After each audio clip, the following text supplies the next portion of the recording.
Today. Oh, wait, I should take this. Hello? Yes? I do have a phone. Thank you. This is ChillPoint.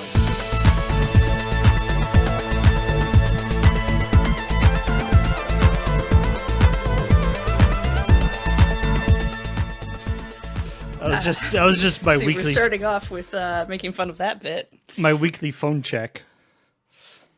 Can I scale mine back to weekly? Because I feel like I get mine a little too often. Actually, behind the scene, that was not a goof. That just happened. Yeah, I left it in though. Some random telemarketer or whatever called Graham. And well, I should say Graham's phone rang, and because I believe Graham, as for most of us, your phone ringing means probably a telemarketer, or like, for me, it's like either a telemarketer or like somebody at the front door of the building wanting to get let in, or my parents. Yeah, never anything good. Hey. I like hearing from my parents. Okay, well, Sometimes. Not everyone does, but I think it would be really weird if your parents called me. That would be weird, yes. Hey, everybody. Welcome to ChillPoint, the show where we talk about video game news. And specifically, we talk about this week's episode of CheckPoint. Went up yesterday on our YouTube channel. So you should go watch that. Although, probably not like right now, because then you'll miss the rest of this. Not right this instant. If you want to check out that preview for our show today, you can do that later. You can also watch the new Askler that went up, and if you're a YouTube member on youtube.com/loadingreadyrun, you can ask questions over in the community page for the next episode, which is like Ben and Corey and a third person that I've forgotten, but their name is listed. It might be me. I think it might actually be you. Yeah. I should probably check that. But yeah, this week's Askler was excellent. I listened to the first 5 minutes of it. Seemed pretty good. So yeah, let's talk about all them video game newses that have been going on. And starting with, well, a small update to our continuing coverage, our continuing disappointment with Activision right. Blizzard. And yeah, that they've that another lawsuit was leveled against them by the U.S. Equal Employment Opportunity Commission. One aspect of this Activision Blizzard lawsuit is I'm finding out all these government agencies that I did not know existed. So many agencies suddenly suing a video game company for being a pile of dicks. Like, maybe we could just, like, at a certain point, it's going to be faster to make a list of people not suing them. Just be like, what about Fish and Wildlife? Are they they probably did something bad to the wildlife. I'm sure there's some reason for. Oh, can we get to that point? I feel like they need to get to that point. You know, senior services. I'm sure that, I'm sure everybody could find something to sue Activision Blizzard for. This one got settled pretty quick though. Yeah. So, and what wasn't totally clear to me is that there was apparently like a 3-year investigation by this U.S. Equal Employment Opportunity Commission into Activision Blizzard. So that seems to have been going on concurrently with the other 3 investigations that were hopefully they're sharing information or just like everybody has to be interviewed 3 times by 3 different agencies. I mean, at this level, I assume there's this point where someone's going through a bunch of paperwork and they're like, "Okay, this is what we're oh, these things over here actually go outside our zone. I guess I'll just fax them over to so and so because I assume all businesses still use fax for some reason." Government agencies, certainly.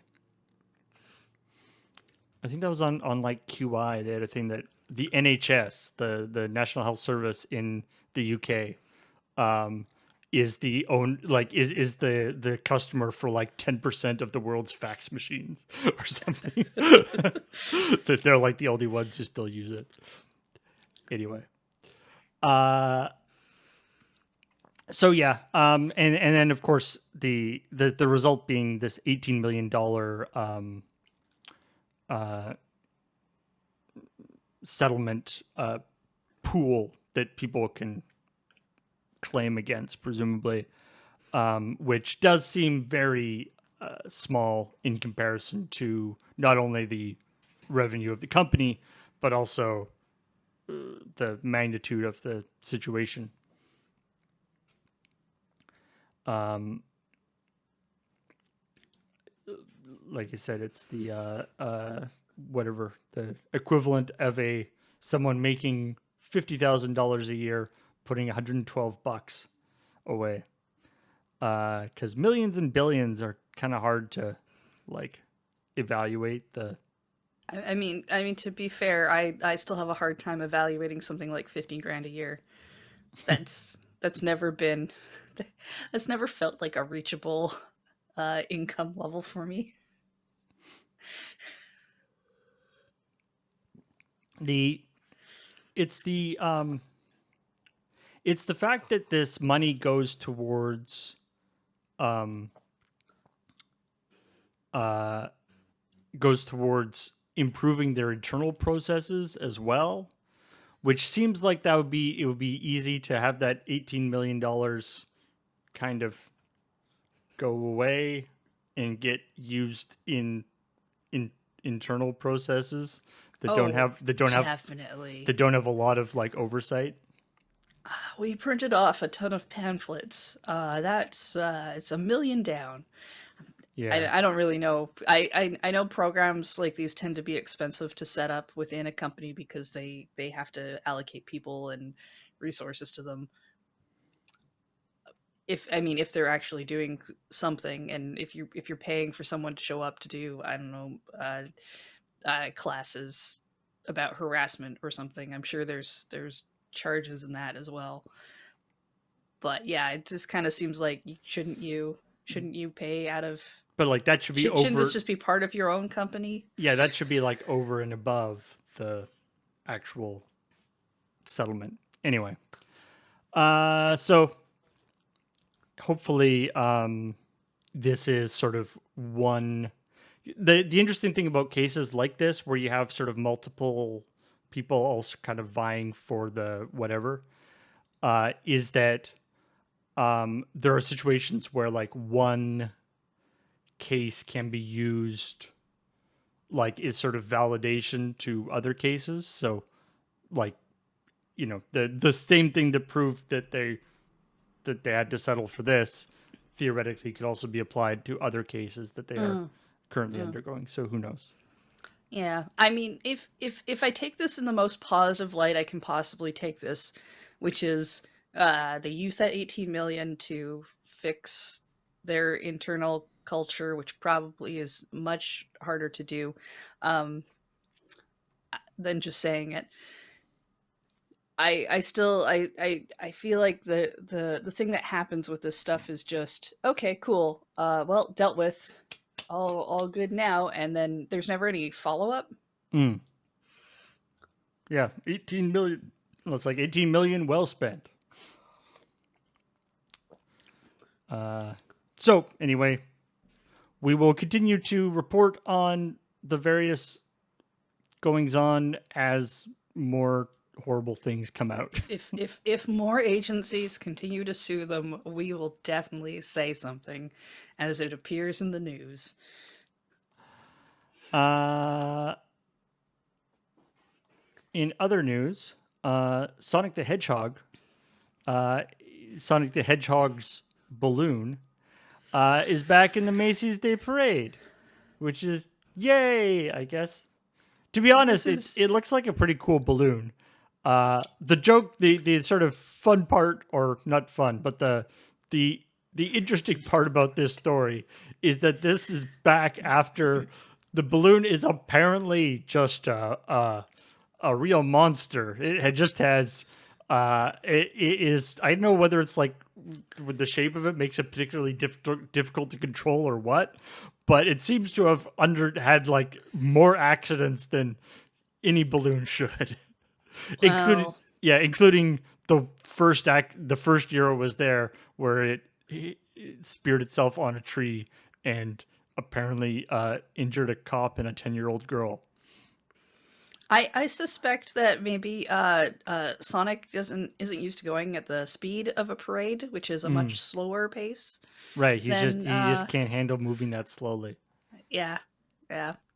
Also, this is this is like the most filler piece of news content I feel like I've seen is just like, hey, that thing that a bunch of people do kind of care about because really it is a big event, it's advertising, it's whatever, but only really is a thing for a certain section of the world and population. Mm. A balloon came back, hasn't been around for a while. Like there are people who watch, aren't they? They like make itemized lists about They're like, which balloons are showing up more where often, was the don't they? balloon?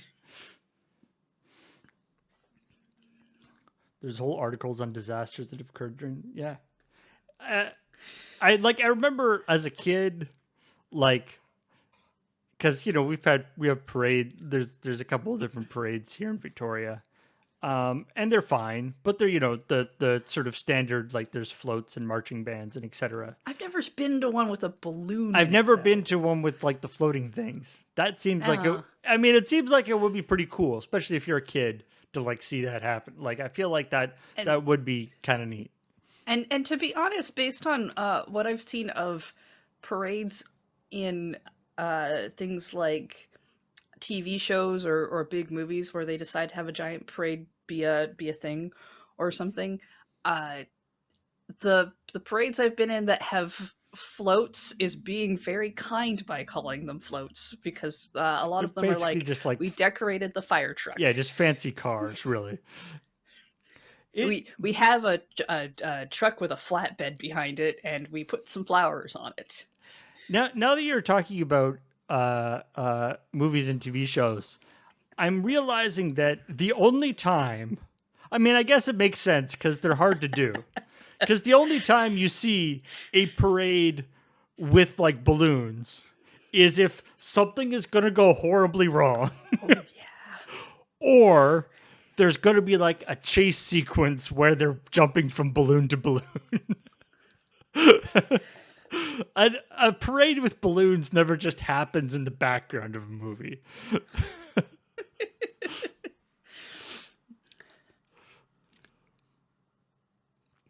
All right. Well, let's move on. Like I said, there's nothing really to that story. Sonic went Uh, away, came back again. let's move on to something else that went away and then came back again. Castlevania, ha! Which went away for a while and now is sort of back again in the sense of the advanced collection has come out that everyone is very excited about and apparently quite good. I for some reason I didn't quite realize that it's actually like out now, like it came out. Oh yeah, like it shadow dropped. And I actually have been playing. Like I played Circle of the Moon back in the day on my Game Boy Advance, and I played Harm. I don't know. Harmony of the Sun. Harmony. I don't I don't actually know. know the There's titles. Harmony of Dissonance is one. I don't know. You said Anyway, Circle of the Moon, so I assumed one has to have the sun in it somewhere. Although I no. guess that must be weird for like a vampire Dracula esque thing. Yeah. Whatever. But they're well made. Like it's a fun style of game. And I mean, there's a reason why Metroidvania is a genre. Those two games sort of set the template for it. And there's also this aspect where, I mean, I think Metroid is sort of similar to this. Is that there is a very sort of well defined template for it. Like the maps are different and the mechanics can be different and stuff. But like a lot of the enemies in a Castlevania game will be actually the same enemies from game to game. They'll be Hmm. redesigned and stuff. And same with, Metroid will be the same, and like the powers that Samus picks up in a Metroid game are often very similar. Or there'll be like there's certain like base powers, and then might be like a couple specific to that game. But there's like a very rote way that they go that everyone kind of likes. Like, yay, it's a new thing that's very similar to the thing that I had before, but fancier, nicer. I like it. And I think yeah, it's really interesting uh, a design aspect, because if you have a franchise that keeps building upon mechanics that are always the same specifically to your franchise, or always uses the same monsters and never really like changes up maybe their weaknesses or their fighting styles, I feel like there's an interesting study to be like, okay, when a new game comes out though, is it is it beginner friendly, like someone who's never played this franchise before will see these things and get it, or right. have you started to fall into the trap of you kind of expect a bunch of people have already played this by this point or something akin to this by this point, so when stuff happens, are you adequately explaining things? Yeah, yeah. I mean, it's like some of the Zelda games can be like that too. Like Hmm. I played the Link Between Worlds, the like sort of 3DS remake of, which is sort of a 3DS remake of Link to the Past, but only sort of. Like in the same, It it's in uses the the same same map ish, a similar map, similar ish. and it's sort of in a similar universe. But the thing that occurred to me though when I was playing it is it's like, for one thing, it's a great game. I highly recommend it, and also like it's basically, if you liked uh Link to the Past, it's basically that but 3D and better. Like, And but wall yeah, and you can features. go into like the 2D thing. But it occurred to me as I was playing it, it's like, what, this idea of like, is it a remake or is it a new game or whatever? And it's like, it's that's the idea of whether a game is new or not is confounded a little bit when the fact that, like, you know there's certain, like, whatever, Zelda the Minish Cap, or uh any of the sort of that style of Zelda game, they all share it. Like, all the enemies are almost the same in those games. Some of the bosses they'll reuse enemies, they'll reuse bosses, they'll Hmm. reuse elements, even when it is explicitly like a brand new game in the franchise. And there'll be new stuff in there as well, but there also will be like a lot of similarities, to the extent that you'd be like, it's like, well, this is clearly a remake because this boss is the same. It's like, well, that boss was also in these other three games. That doesn't actually prove anything, you know. Yeah, I believe they market that one as a sequel, Mm. because it's like the map is the same, but it's not, because it's a very similar layout, and a lot of stuff is similar, but of course then there's the mechanic. The story is still different. Mm. Anyway, um but so anyway, so the story is about that, this story from CheckPoint, where we're talking about Castlevania. Got distracted there. I was talking about uh, how the director of Castlevania Grimoire of Souls, which is the recent mobile game that came out, sort of recent, that came out, or it would sort of tested with microtransactions and nobody liked it, and then it came out more recently without microtransactions, and it's like okay, but still not that great. Anyway, the director, he was talking about like whether there's now that there's all this like interest in Castlevania, there's the re-release thing, there's the Netflix series, all this stuff, whether there's going to be a real sort of mainline Castlevania game, a new one come out. And he's like, well, I guess the fans need to tell us, which is, one of those things that video game companies do. And it's like I hate people with like megaphones being like, what are we been shouting that? Like, I hate it when they say that. They always say that. They say it every time a game comes out or a re-release of a game in that series comes out, and they'll say things like, well, if this one sells enough, maybe we'll do another thing. Or if people yell hard enough and they like the thing enough, maybe we'll do a thing. And I'm like, yes, of course that's true. If a thing sells well enough, you'll probably make another one. That's kind of how things work. But it's also an impossible gauge to measure by, because it's like, oh, well, if this thing sells enough, and it's like, cool, how much does it have to sell? Yeah, it's an internal measurement, right? Like, or the if people say enough of a thing, and I'm like, which people? The ones on Twitter who are constant. Look, everybody in where I was hanging out was yelling about Ace Attorney for the longest time, and you didn't bring that stuff over forever. You still haven't brought over Ace Attorney Investigations 2 like I would like, but I know for a fact that we're a much smaller contingent of people who want that game over here than you would probably like, but you make vague statements like, oh, well, if enough of you want it, cool. What does that even mean? it's like I remember this was many years ago, but we did a story on CheckPoint, or we were looking at a story for CheckPoint about Square Enix had released their earnings report and was putting in like investor whatever warnings that their revenue was down, that they weren't as successful as they were hoping to be. And they cited it because their games weren't selling that as well that year as previous years, or well that their sales didn't meet projections. And this was the year when they had brought out like Sleeping Dogs, the like Tomb Raider remake, like a ton of like AAA titles that had sold like games that had sold like 5 million plus, right?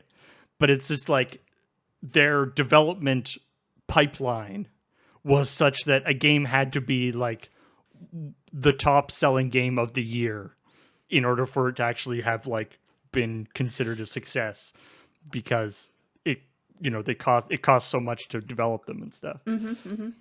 I mean, that's the other thing I've seen in a lot of conversations, where you have games that sell incredibly well, like millions of copies, and then you'll see a thing later where a company's like, oh, well, but it didn't do good enough because we needed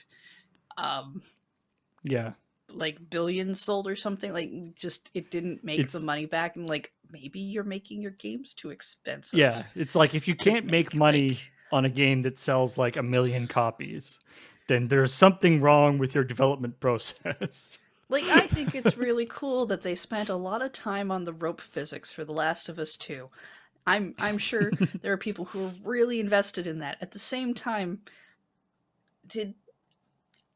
maybe that wasn't a thing that needed to be pushing our audience to constantly think that they need to have better graphics and all these weird things to enjoy a game, and then getting mad about it when people want them all the time and that they're expensive to make. I don't know. It's just kind of on you.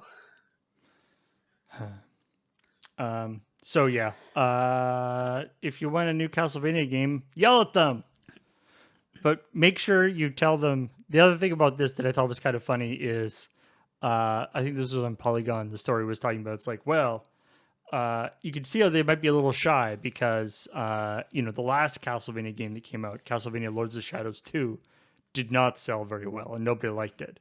And it's like, well, yeah, the game that's completely different from the other Castlevania games, nobody liked. Yeah, that's true. the game that was like a crappy God of War knockoff. Yeah, nobody liked that one. You know what? People also didn't like Castlevania 64 for the Nintendo 64. That was also a terrible 3D game. There's a consistent thing I see on gaming forums. People yelling that there's not enough new IPs, and then people yelling, "Why did they make a new IP? I wanted more of other thing." And I'm like, yeah, making a new IP is rough because you don't have all of that pre built in. If I say this name, it has meaning to people. I have to give them meaning, and then if it doesn't take, But then it bites you in the butt though, because then there's a certain amount of expectations, right? yeah. You know, if Castlevania Lords of Shadows 1 was not a bad game. It was actually pretty good. Lords of Shadows 2 was just a bad game. But Lords of Shadow 1 like was a pretty good game, but I don't the fact that it was a Castlevania game didn't necessarily add anything to it. Like it could have been a whatever, some other, you know, it just sort of had a, gothic kind of motif to it. Um all right. Well, Oh, I'm glad to know I didn't play the 3DS one first because I do own a copy of it because I got it real cheap. And I was like, well, maybe I'll play that. I still haven't played a Castlevania game. mm, I played Bloodstained, and last time we talked, Beach said that didn't count. Although that might have been a joke. I mm. can't tell. I mean, if you I know you've been playing some Metroid games. If you Hmm. want that but in a castle instead of in a space station. I mean, that's the funny thing. The fantasy vampires whatever thing is way more my speed than a sci-fi thing. Hmm. And I think I like all the parts of Metroid that other people don't, which means I think Dread's going to be really for me. Hmm. Yeah, I mean, Metroid except with vampires is a good way of describing Castlevania. So maybe you should check it out. uh, Netflix, who have a Castlevania series, although that's not what this is about, because they've been making these like sort of noises about wanting to make video games, and they have some sort of there's been some like things where they've been promoting, and they've got an app uh in a couple of the app stores that aren't here, Poland and Spain and Italy, um that has like games that were based on Netflix properties, so like the Stranger Things game and a few other things like that. Yeah. um but they haven't actually made any games themselves yet. But I guess that's changing because yeah, they bought Night School Studio. Um, and of course, this story was largely because, or one of the things in this story is Beej wanted to troll people by saying that Netflix was going to buy it and then force it to come out onto some sort of Netflix micro console like the Ouya.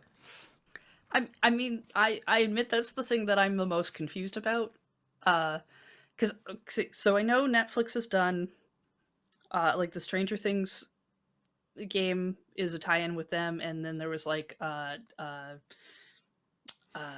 Dark Crystal thing as Yeah, Dark well, Crystal a tactics had a couple tactics video game. game. But those are games that like went where you expect video games to go on, right? It's not like I turned on Netflix and I could play those. But Netflix has had the like Minecraft thing where you Right, make Minecraft different story mode. Yeah, decisions, yeah. and they did it with like Carmen San Diego and stuff. And I've every time I'm like, ah, yeah, I'm gonna do that. I always do it on a device that I don't have whatever I need to do it. Mm. But I'm just like, so does this mean I turn on Netflix and I play the Netflix game? Does this mean I I have to have another app and then I have to play it on my phone? Yeah, Does I this guess mean it's I not. can I can download a Netflix app on my Switch and play it? I mean, probably not there, but maybe like the PS4 or something. What does this mean? Yeah, what would this hypothetical Netflix game service look like? Is an interesting idea. I don't know what they mean by it. I largely can't care about the thing you're doing because I don't know what it means or if I should care. Well, I hope Netflix game dev VP Mike Verdu knows, because that was one of the things that was actually the thing that I noticed most about this story is that, it's like Netflix game dev VP Mike Verdu said that games will eventually be part of standard Netflix subscription, and I was like, wait, what? Netflix has a game dev VP? Okay, I guess they're at least semi serious about this. I mean that to me says my Netflix subscription's gonna go up in price again because it keeps doing it. Yeah, stupid. I think they're so great with all their award-winning original programming.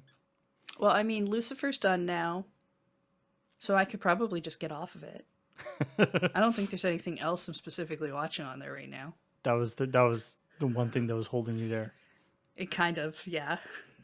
It's a fun show. I can appreciate that.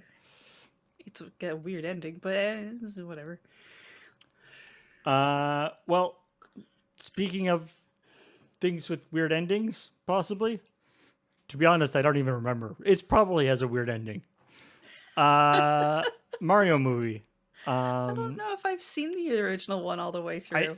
I saw the original one in theaters when I was a kid. Like I I feel was like I've very seen like bits of it. me and my friends were very excited about it, and then also very excited to like rip into it afterwards.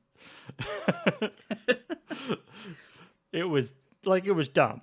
I feel like it might be one of those movies that you go back and watch now and be like, this is still dumb, but kind of awesome.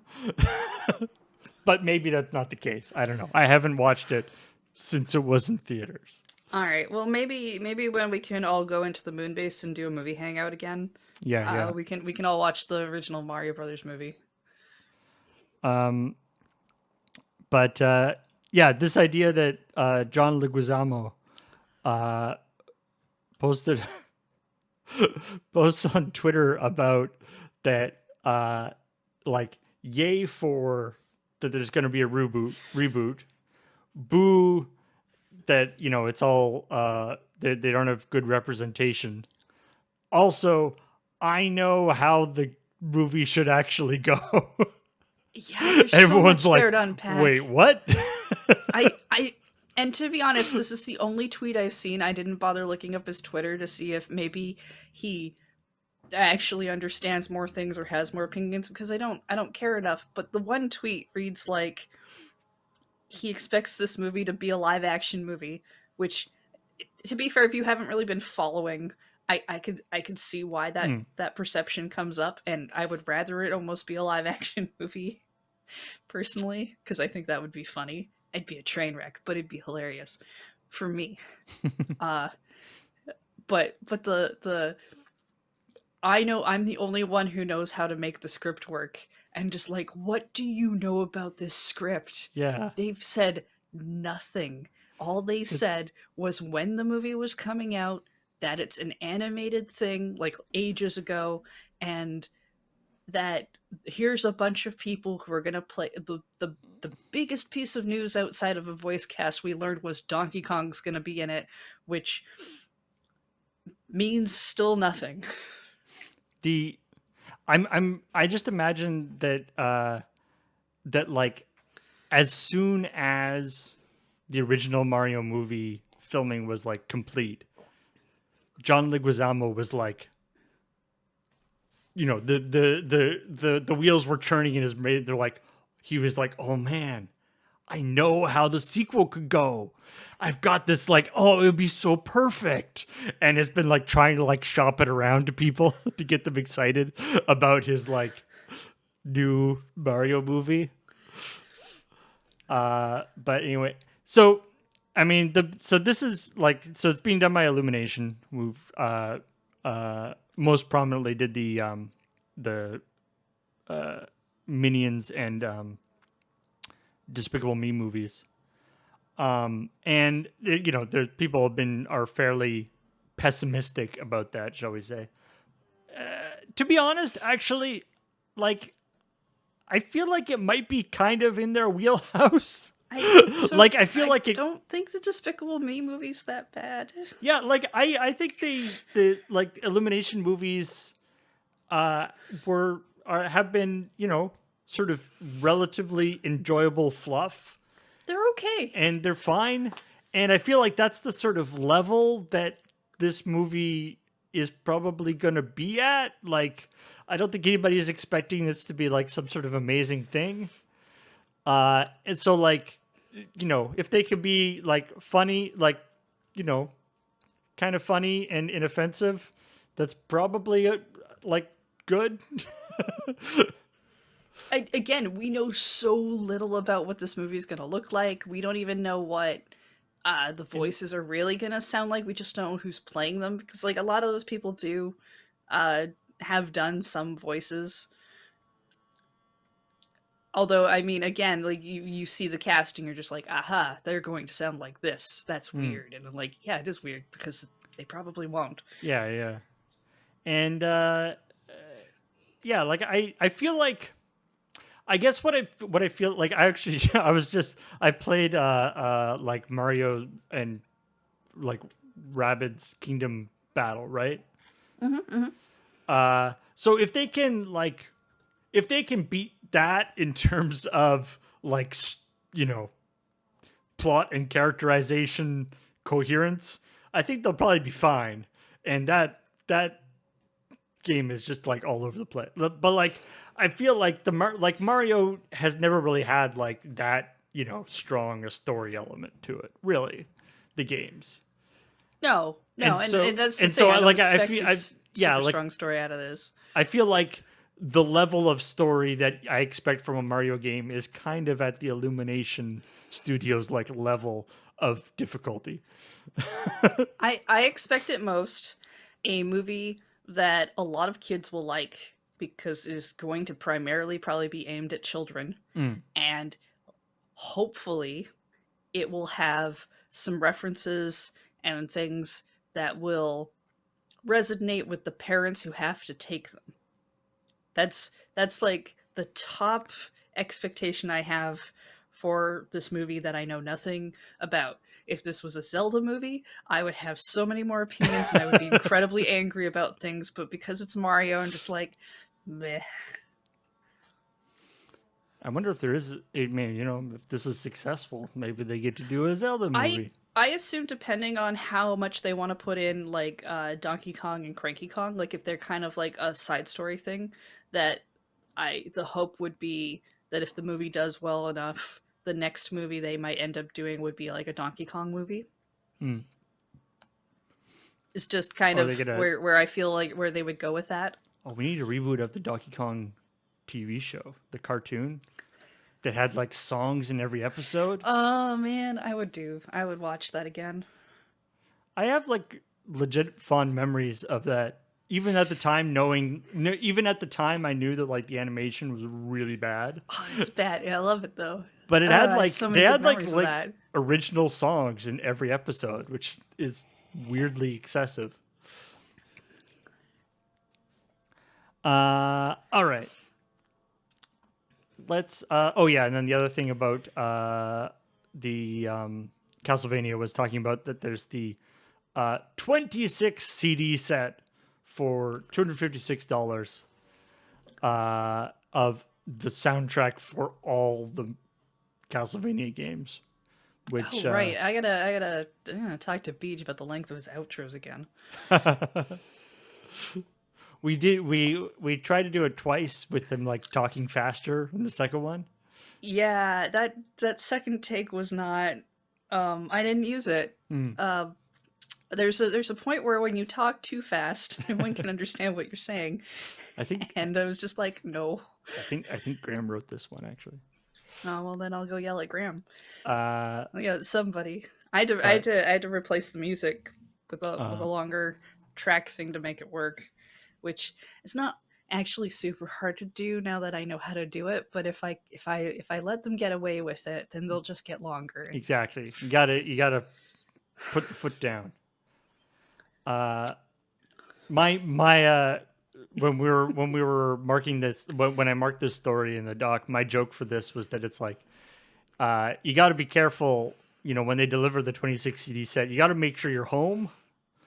Because if you're not home, and then they'll just send the CDs, and you'll have to go and collect them like one by one. One will be in the fire level, and one will be on the ice level. You have to go to like the dungeon thing, and then the swamp, and it's gonna be like a whole the thing. moon. Yeah, there's like it's just 26 of something that to make the whole. It sounds like something from a Castlevania game. I do know that there was like some talk afterwards about like, and I mean I cut this out because it really was not that interesting, but the idea of like, do you have a thing that can play CDs at home? Like if you were to buy this, would it be a thing you It's put like on the shelf? can a Or PS5 play CDs? Probably, right? Has anybody tried? well, if you have the digital only version, definitely not. Well, no, yeah, but if you got the disc one, presumably it can. I Like, guess I don't know. does a I don't Blu-ray know if player go people. all the way? Blu-ray goes all the way back to I think CDs, right? maybe. I honestly don't. I don't. I don't know. I have. I have a I have a Discman that sometimes I just pull out and listen to if I really want to, but just But yeah, don't do it anymore. that's happened before. Just even on my computer, being like, I have a CD of this thing that I want to install, and now I realize I do not have any CD-ROM drives.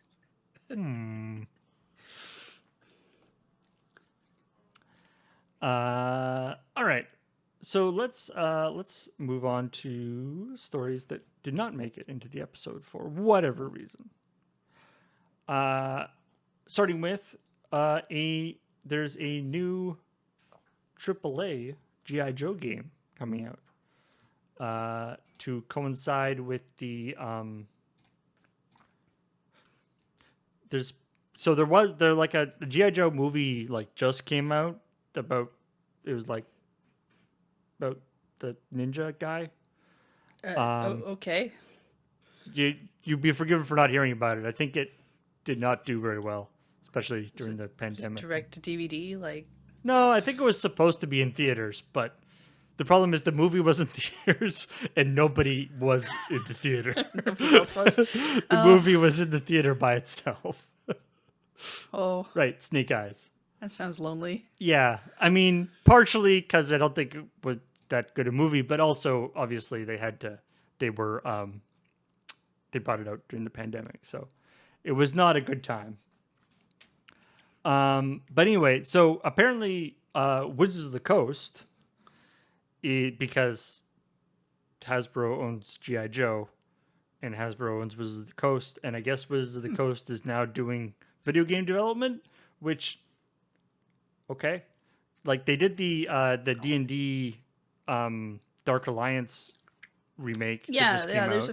There's a few magic related games that they were supposed to be working on. Yeah. To be honest, like I have a lot of respect for Wizards of the Coast. Their track record on the like digital front has not been amazing. I gotta Yeah, say, I digital assume the new they Dark don't Alliance was like necessarily okay, but like I don't know if they necessarily have their own studios or if they are licensing out or commissioning so rather. the D&D Dark Alliance was actually internal. Oh, The huh, Magic like MMO that got brought out and then immediately canceled was an external thing. right, right, But right. apparently they've also they're bringing on a bunch of ex WB Games developers, and are seeking to fill positions at New Rayleigh Durham Studio, which is the current working title for whatever this game studio is going to be called.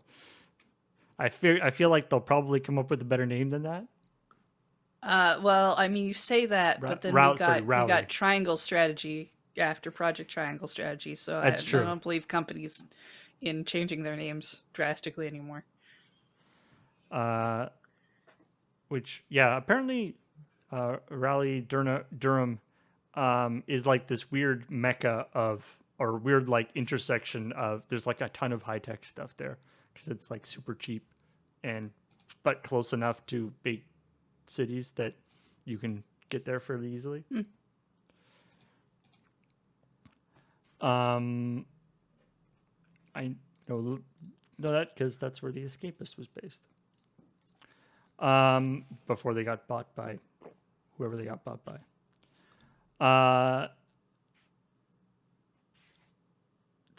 So the idea is that there have been like a couple of like mobile games and stuff for GI Joe recently, but it's been a long time since they've had like a real game, and so theoretically this could be cool. Um, you know what how GI like I feel like there are so many like modern warfare ish video games, as in like games where your soldiers fighting things.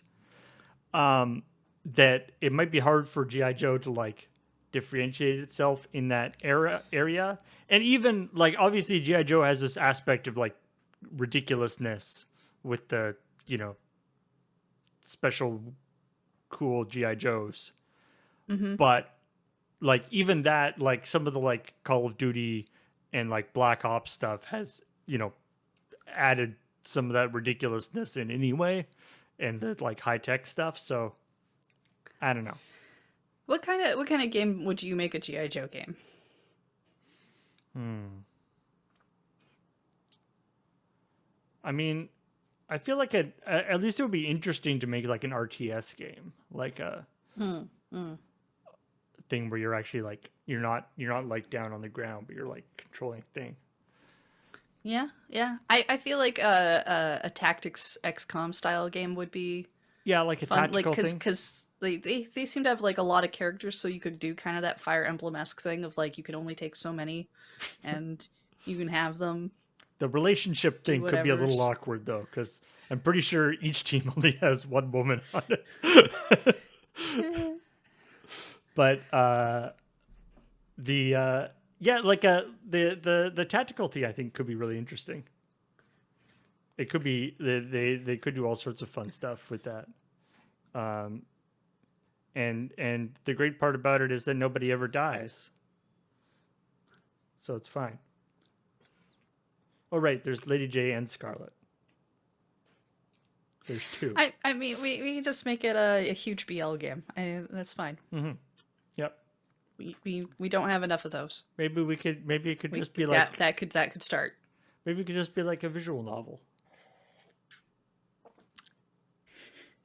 Yeah. If you're successful in every scene, you can get a a message at the end of the scene telling you how you shouldn't fly your kites into electric poles or something, Mm. or not to do drugs. Whatever it is special thing that they did for that. Don't do either of those things. You know what? Yeah. It's Don't fly your kite it's into electrical poles. Also, don't do drugs. maybe don't fly your kite in the middle of the cities unless you're on like the very top of a rooftop. But even then, get a drone. Uh, in our continuing, very important, very vital coverage of extremely large Pokemon plushes, there's an Arcanine plush now that costs $450, and it's He is huge. very large. He's such a good boy. It's uh I don't know what the dimensions are, but it is very large. It is larger than this woman they have in the picture. There's So a there's a it's a good dog. I'll admit it's one of the few I've seen where I'm not immediately like, oh, I wish I had that, because It doesn't look that cuddly to me, just given the posing of it. Yeah, he looks like he'd be good for like cuddling up like against, like to be like in your bed, like beside you in the bed. Mm, You mm. can like kind of lie against, Like there's a tweet or I've been as the seeing. in the picture where she's like leaning up against it and reading. There's a tweet I've been seeing every now and then for a Kirby plush that's like probably about this big, just not like as big as that Arcanine, sure, Mm. but but it has a heating element in it, and it looks like so you can have him like lay down on your stomach and be warm, or on your back and look like he's just laying there and his stomach's warm on you. And I'm just He's, like, oh, that's just a nice way of having a hot water bottle, essentially. it never occurred to me whether Kirby is warm or not. He's a living being. I would hope that he's not a lizard.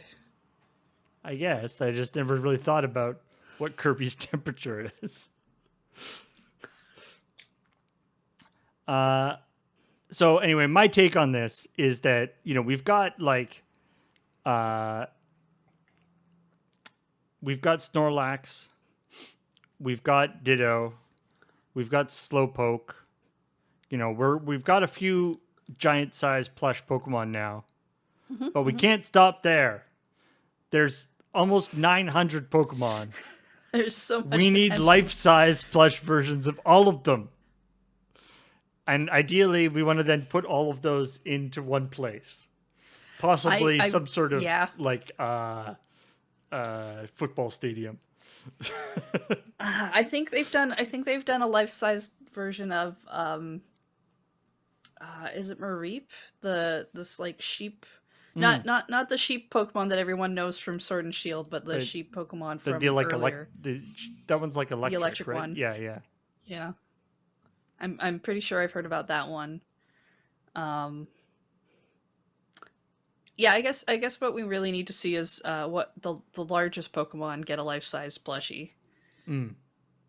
because there's some fairly there's some As bigger ones than as Snorlax. as Chat says, Wailord is literally a whale. Yeah, That's got to be pretty big. I would imagine that would be very costly as well. Yes. Doop, doop, boop, boop, boop, boop, boop. Let's see what else we got going on here. In other uh, animal friend news, What? uh, Far Cry 6 has pets or will Okay, have cool. pets. And they've already shown that you can get a Dachshund, and you can get like a lizard that they like help you out and attack people and stuff. All right, And all then they right. just released a new trailer where you can get a chicken. Uh, you can get this like fighting chicken that's gonna. It's basically like in the little trailer they show. It's like the chicken is like sitting there minding its own business, gets grabbed and like stuffed in a crate, and then gets taken to like a cockfight. But instead of fighting anybody at the cockfight, like runs away, and then basically causes a huge amount of havoc as it's running away, and like smashing, and things get like smashed and exploded and stuff as it's running away. Yeah. I mean, And the article specifically says rooster, oh yeah, I guess it's a which rooster. is a type of chicken. Sure, I'm not a farmer, but I think a rooster is like a subset of chicken. it's They're all a chickens. male equivalent or something. Because a hen would be a female chicken. Yeah. Anyway, uh, so I mean, I quite enjoyed Far Cry 3 and 4. I didn't really play Far Cry 5, but I'm excited that they seem to be kind of embracing a certain amount of ridiculousness, which has always been part of the series. Uh, and apparently, you can have a fighting chicken to help you. I mean, more video games should have chickens in them. I like the concept of more like the Zelda chicken, where it's you can pick it up and float with it, never attack it. Mm. Just leave it alone. I played. Maybe return it to its owner. I was playing Guacamelee a while ago, and chickens feature very prominently in that. In fact, you can turn into a chicken, and you have various chicken-related powers. Uh, do do do do do. See, we clearly need more chickens in video games. Clearly,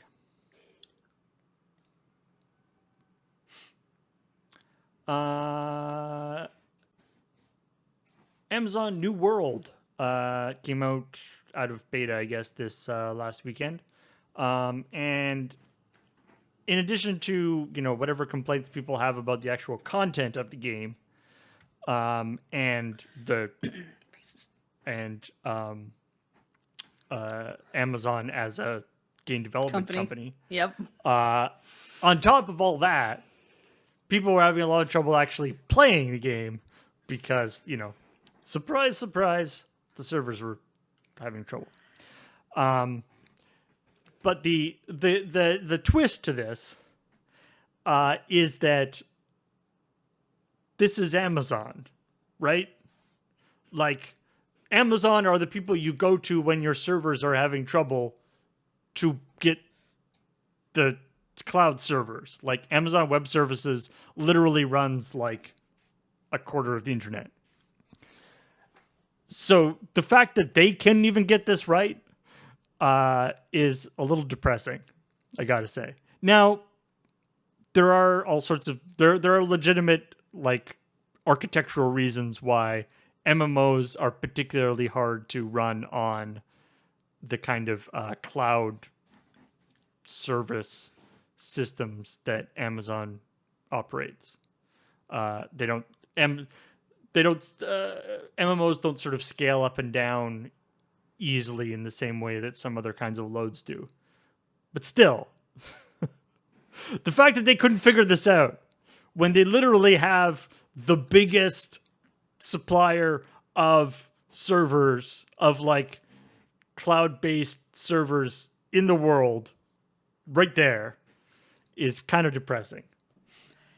Yeah, I mean, it says a number of things, right? It's for one thing, when you're making a game, you dedicate which amount of servers you want.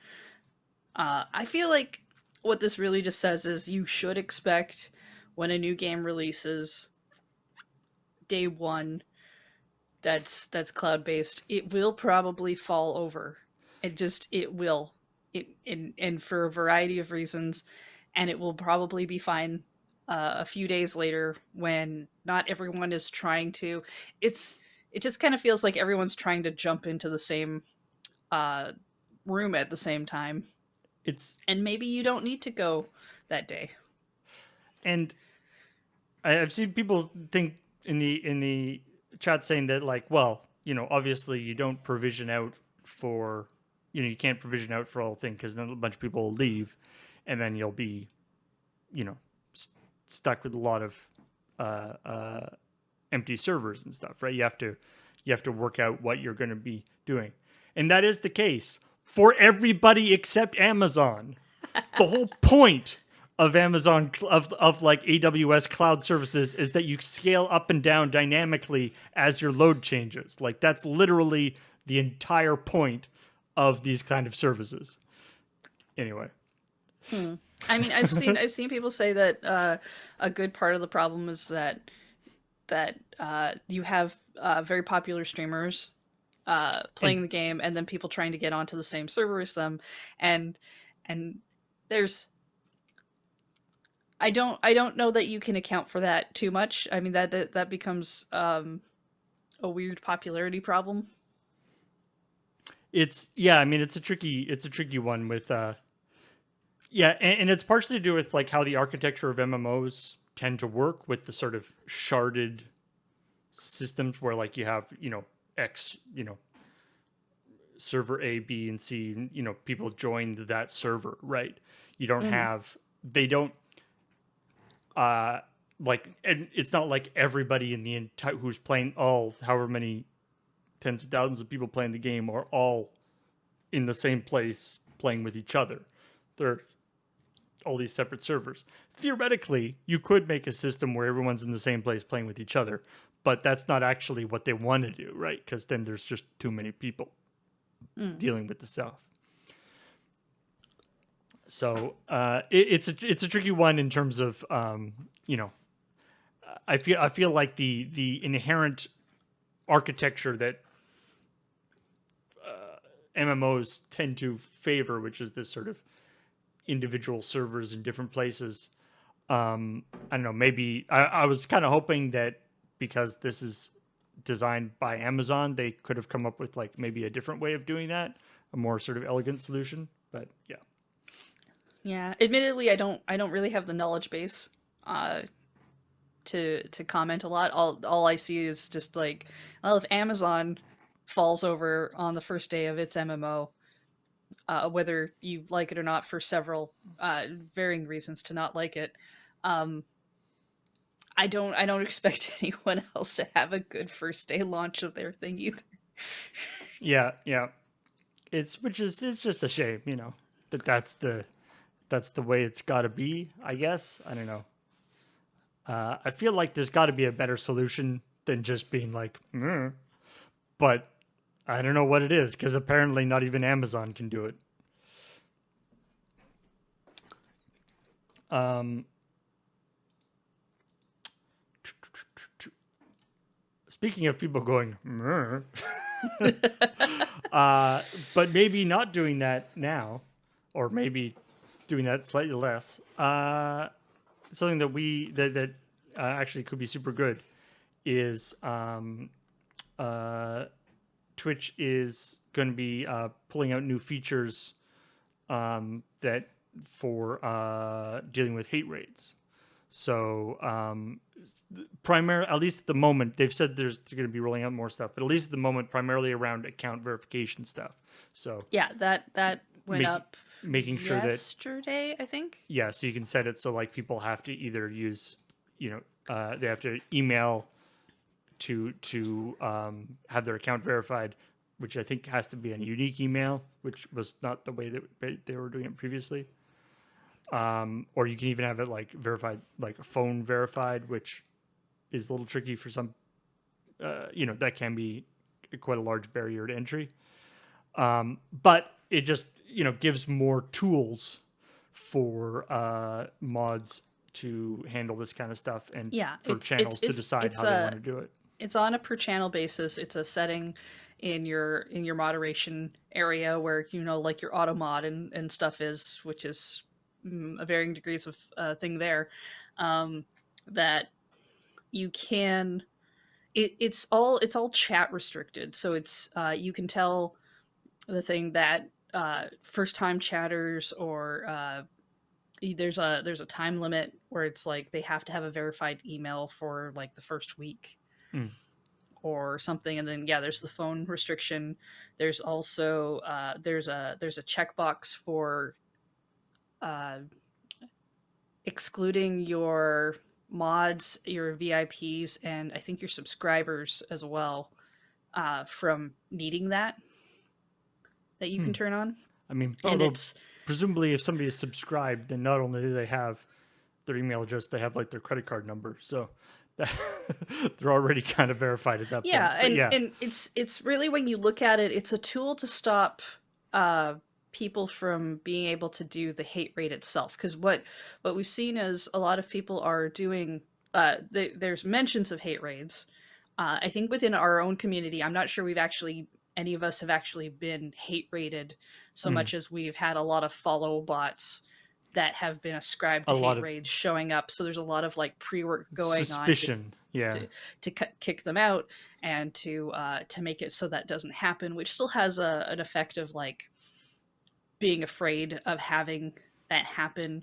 Mm, But it's not the same level as actually having the disruption happen live of uh, of having the hate raid. And this looks like it's more of a way to stop that from happening, but still, like, when your followers show up, if you notice like a lot of weird suspicious activity to get rid of them, which is not like a bad thing. It just feels like there's probably more to be done. I mean, it's brutal with this. You know that there is this problem with something like the hate rate thing, where they don't even where it doesn't actually have to even happen, right? Just the anticipation that it Mm-hmm. could happen can still have a real So dampening it's a real effect on, stressful. yeah, like a real stressful effect on people, which is, it's just brutal. Like the impact of something like the, hate rating thing is vastly over, like it's sort of, it's the impact gets multiplied a whole bunch. Like even if there aren't that many actual sort of hate raids, the impact of it can sort of multiply across the platform just through this sort of people being apprehensive about it. Mhm. I will say that because they implemented the first time chatter thing, I think a couple months ago, where it highlights and it says like first time chatter next to the person's name if you're a mod or if you own that channel chat, Hmm. and most of the time that those are the people I end up banning because it's almost always some sort of bot that's telling me, "Hey, would you like to buy 1,000 followers?" And I'm like, "No, I don't want that at all." I'm trying to get rid of followers. We have too many bot followers. That's the problem. So anyway,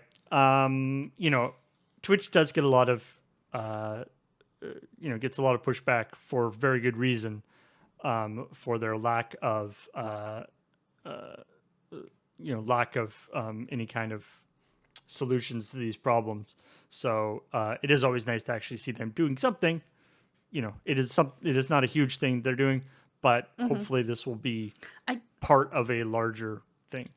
I do think it's interesting that they strike that at like a channel per channel level, and they don't maybe have some of that on just Twitch itself, like needing to have a verified email Mm.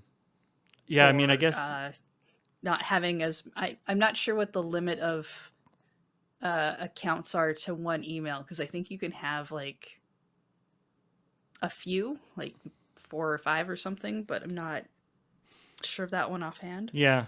I mean, on the other hand, uh, I am also not like, historically haven't been a huge fan of, Twitch just like making a choice in how they're going to be changing how things are going to work for Mm, everybody, and just being like, this is how it is now, without, having at least giving people, giving individual channels, uh the choice of how much they want to lock it yeah. down is good, Yeah, I I think. don't know what we've chosen to do on Lur's side. On my own channel, I definitely put in some email verification stuff in like a time limit or something, like of a week or something like that. But I hesitate on the phone number one because I know there are Mm, people who don't have phone numbers. You don't really need a phone number in a lot of respects these days.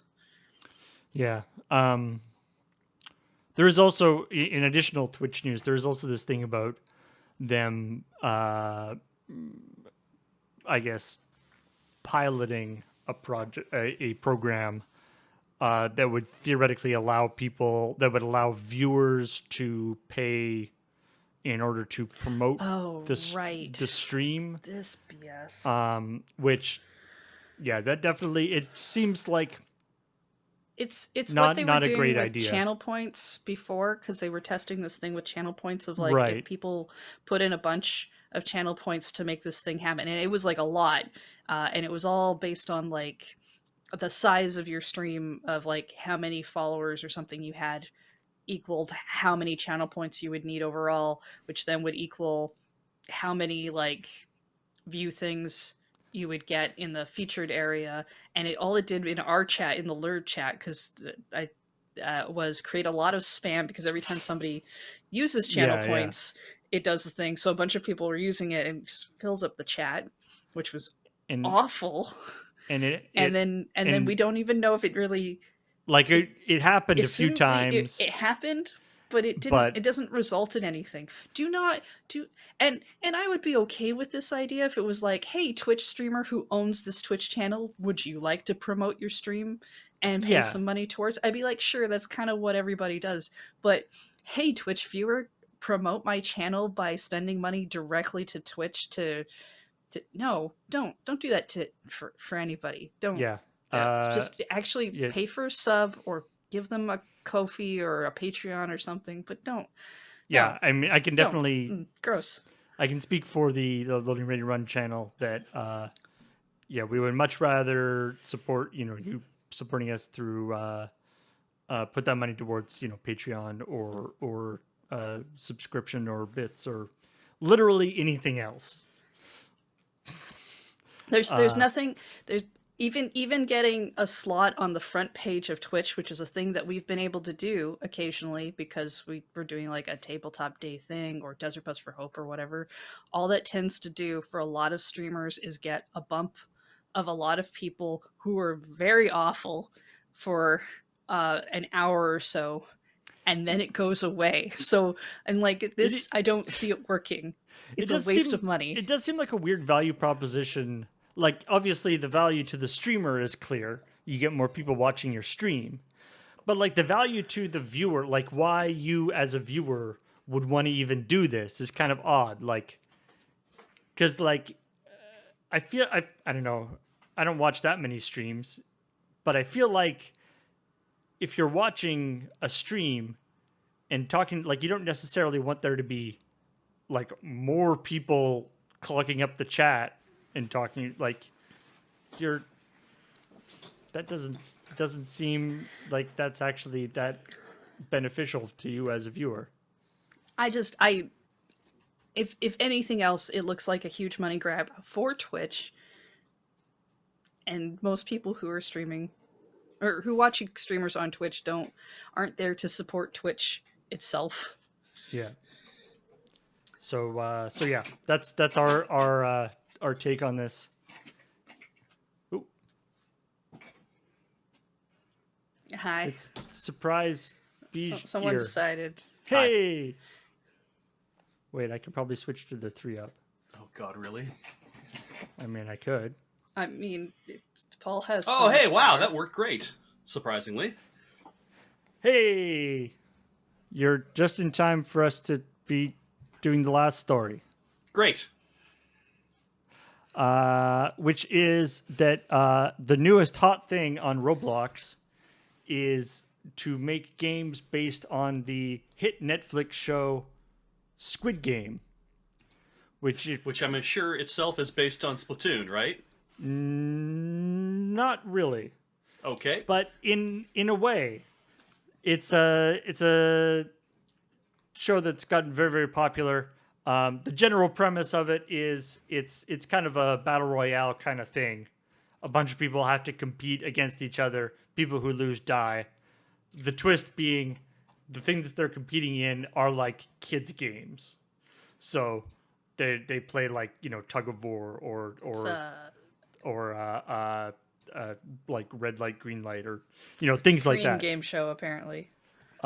It's It's a drama, though. It's not like It's a not an reality actual game. Korean No. game show where they kill people. No, No, it's that's more of a North Korean game show. That's so yeah. If you lose, you die. So the show is about this thing where it's like we're taking kids games and turning them and they become like deadly. And so now people are taking the games that are in Squid Game, which are existing kids games, but they're making like Squid Game versions of those games in Roblox for kids to play. great. Because Roblox Okay. is primarily played by children. So you have this weird kind of Ouroboros kind of situation going on here, where the game starts as a kid's game, gets made into a violent adult TV show, which is then so popular that those games get remade into kids games in Roblox. All Which right. I like the symmetry of that. Yeah. Seems appropriate in a way. It's, yeah. Yes, and I'm Beach has unleashed the main now. I just, wanted to fool everybody. It's weird that the like it's also that there's, because I was reading the article, there's also scam versions of these games, and then it got me thinking, wait, that probably means there's scam versions of all sorts of Roblox games. Oh yeah, that's a big problem Yeah. because it's Okay. Yeah. it's it's real money. Like you buy game, like you can put games up for free, but you can also put games up for money. And Right. so it's the same problem. Yeah. There's it's the same problem as like Steam or whatever, right? Where you can put up really some sort of really crappy whatever game that has a name that's very similar to the very popular one that lots of Right. people have downloaded. I've heard some weird things about their monetization system though, where like you need like was it you have to make like $1,000 before they pay out or something like that. Oh, Oh. really? Uh, So your money is still It's- there, but they're just holding it until you actually well, and earn if your you payout. don't make a certain amount by a certain time, who knows what happens to it? Like Oh, God. it's It's it's yeah. a thing I've heard about, but I haven't like really read about. But it doesn't sound like a good place to be selling a game. Like if you were No. going to sell a game somewhere. It's the combination of it being, a pretty, not a very good uh, storefront. Hey, Epic, maybe these are some other guys you should talk to, huh? Yeah. It not being a very good storefront, and also because the audience is primarily children.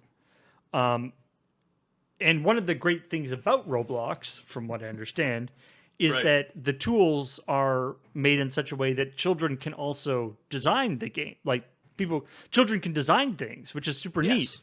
Yeah. But then there's this like exploitation of child labor aspect, which is like, ugh. Yep. And also the fact that children are hedonistic, amoral piles of garbage, which means that they will Right? Yep. Forgot about they that will part. they will opportunistically try to take as much money from their peers as possible without giving them any sort of value. Let me know if you've ever tried to trade Pokemon cards before. You know exactly that's how this works. Oh no, I did that with baseball cards. Yeah, Right. I remember basically all schools, at least around here, put the kibosh to like Pokemon, Magic, Pogs, anything that involves like one person Oh, giving my another thing to goodness. another person. Yep. I forgot about Pog They trading. figured Oh, out that was pretty a terrible quickly time that in my all the life. old kids go down to the young kid area. Oh, you want this? You want Alf on this Pog, and you can just give me all your slammers, thank you. And now we made a trade, and everything's great, right? It's all I done. had Batman and Robin Pogs. You could only get them from McDonald's, and they were glow in the dark. I made one trade, hockey cards in my town, and I made one trade one time with a kid where I felt like I did pretty. Like I was like, I don't know about this, but I really want that card, but I don't like that I'm trading these. Ultimately, useless pieces of cardboard. But I was like, I don't like that I'm doing this specifically. But he did give me a few cards for the one card, and then I get home and I'm like, I don't really know if I wanted to do this. And this is a friend of mine that we traded, and my parents were ultimately like, if you didn't feel comfortable about that, you shouldn't have been made to trade it. It's just wasn't really made to. And then they like tried to intervene and like work with the other parents and try to change everything back. Yeah. But the other parents were like, no, look, they made a trade. You're like, We have to kind of respect it's that like, and let them have their Mom way. and Dad, the invisible hand of the market is going to take care of this, okay? Yeah, It'll be Oh. fine. I yeah. remember my mom being so angry when I got into Pogs. Because they're such worthless pieces of cardboard. She Yeah. was like, you want to spend money on that? Yeah, And some of the slammers were super cool. yeah. So Anyway, I guess what we're saying is that children have their things that they do, and one of those things is they want to battle each other to the death. I And think take my each mom other's would have money. been way more okay with me buying Pokemon cards. Okay, well maybe not Pokemon for like because there was that weird like Pokemon's evil phase, but the idea of like at least you're buying a thing that plays a game Oh yeah, as opposed Yeah, to it's fair. Pogs, which yeah technically there's a game there, but let's face it, it's not really much. Yeah, of a but they're game. just milk cap lids is all they were ultimately.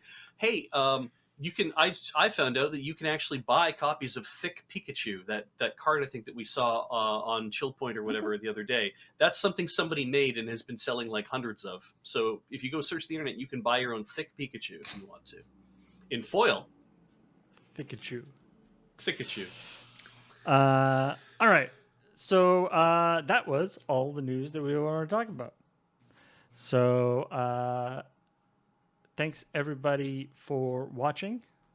And coming up in about an hour and a half, we have Magic the Gathering, where they're going to be playing Canadian Highlander. Surge and Wheeler are going to be going mano a mano grudge match style. They both have several Highlander decks that they're going to be switching in and out between, and going to be fighting. The winner gets pogs, maybe? I don't know. We haven't decided. We haven't established what the stakes are. Don't tempt Wheeler with pogs. And then on Saturday, Ghost Runner is on Play It Forward. Actually, to be clear, this is not an endorsement of Amazon Prime, but if you happen to have Amazon Prime, Ghost Runner is also available for free on Amazon Prime right now. Just so you know. All right. Weird. And if you want to know what kind of a game it is, well, Serge is going to be playing on Play It Forward Saturday afternoon. So don't Google it before then. And then he is also going to be playing it on Sunday morning. I'm assuming he's going to be stopping at some point in between those two to sleep. But I assume he might actually just finish it by the end of Sunday, because I looked up how long it takes to beat. it's not really? that long? It's like a 8 to 10 hour game. Nice. I hope he has a good time. He did say he was going to try to put in a lot of time real fast on it. And then later on Sunday, we actually, so right after Serge is doing his Play It Forward, we actually have a special bonus stream where Kathleen is going to be playing Tomes and Quest, which is a sponsored stream for a game that it's like a RPG, but you do Scrabble to fight people. Remind me a little bit of Puzzle Quest, but it's Scrabble instead of Match 3. It feels like it kind of scratches that casual itch, yeah. Oh, and no. and I think How many words do I know with like 4 A's in it? I think it's Canadian. I think the game is made by Canadian developers. This will be fun too. So that could be relevant for a word game. Make sure the spelling is. Make sure you save all your OUs. And then on Rhythm Cafe, you're gonna be playing Demo Reborn. Oh, is that what we're playing? Awesome, good. All right. I got a little. Last week's plans changed so suddenly. I wasn't sure if we were still doing this or if we were changing it to something else. We've played this a couple of times. You walk around a bunch of rooms and do puzzles to find more sheet music to play the piano, to make a tree grow, to presumably be able to leave the hole you fell down. Okay. We don't know yet. We haven't gotten out. It's like, why am I growing this tree? The tree grows out of the piano. And then on the sister card, Wheeler's going to be playing Yu-Gi-Oh! Duel Links, which is one of the Yu-Gi-Oh! Games. Yes. From what I understand, there are many. And then on Monday, we have Can't Draw Horses Club with Corey and guests drawing things that are horses or not horses. Calling them horses. And then on Monday, Monday evening, we have the premiere of our new Dice Friends series, Alabaster Kingdom. It's going to be going for 5 weeks, I believe. It should be super neat. You can read all about that. There's been some promotional stuff going on our Twitter account, so check that out if you haven't already, because it'll be a super neat campaign, and I think a little different from what you're used to seeing on Dice Friends. So I think that'll be fun. All right. Let's thank the people who subscribed during this stream. Starting with Crocker King for 81 months. Thank you very much. Red Jack for 22 months. And Sage Error for 63 months. Red Shoes Jeff with that 44 months. Mito Manox for 14 months. Sauce Master 5000 for 31 months. Sigiled Scryfish for 22 months. Midnighter Night for 26 months. Literally anything else got a gift from Demon Fire. Real Legit Streamer for 29 months. Oh, glad to see follow through is still following through for those 16 months. And Azer Blade with 77 months. And Metric Furlong gifted that sub by anonymous gifter. And those 300 bits from Pharaohbender. Thank you very much. And I saw somebody asked the Alabaster Kingdom is a D&D 5th edition campaign. Oh, right. Cool, yes, cool. people care about what edition we play. That's right. I keep forgetting that it's a thing. All right, everybody. Thanks for watching. And we will talk to all y'all later. Hey. Bye.